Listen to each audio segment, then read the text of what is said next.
Allô les sportifs, j'ai entendu dire que certains d'entre vous avaient profité du confinement pour vous mettre à la course à pied. Alors ça m'a donné envie de vous faire une petite série de capsules pour vous donner des trucs qui vont vous faciliter la vie pour vos entraînements en course à pied, puis aussi pour essayer de réduire les risques de blessures. Donc on commence avec la première capsule où on va parler de la technique de course et aussi de l'importance de la progression. Courir, ça peut paraître banal parce qu'on se dit tout le monde est capable de le faire. Par contre, il y a certains points à faire attention en ce qui a trait à la biomécanique de course.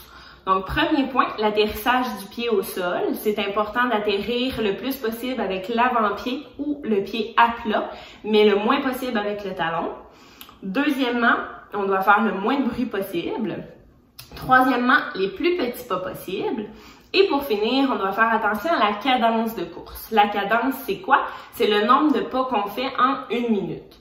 Donc, l'idéal serait autour de 180 pas minutes, plus ou moins 10.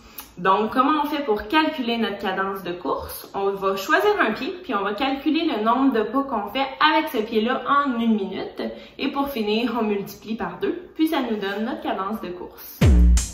Autre principe très important en course à pied, la quantification du stress mécanique. C'est quoi ça? C'est le principe qui veut que le stress appliqué sur notre corps, sur nos structures, soit plus petit que leur capacité d'adaptation.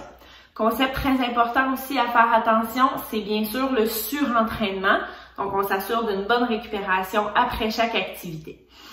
Comment on fait pour détecter si on a atteint notre capacité maximale? Il faut être attentif aux signaux que notre corps nous envoie. Donc, il va y avoir des raideurs matinales, de la douleur pendant la course ou après la course, et il peut même avoir aussi de l'enflure ou du gonflement. Autre concept important en course à pied, la progression. Donc, il y a divers facteurs qu'il faut s'assurer d'ajouter progressivement.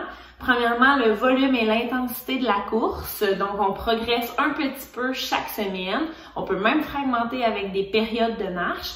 Puis, ce qui est important, c'est d'écouter notre corps puis de respecter notre tolérance. Deuxièmement, les surfaces. On essaie le plus possible qu'ils soient variées, irrégulières pour éviter les blessures.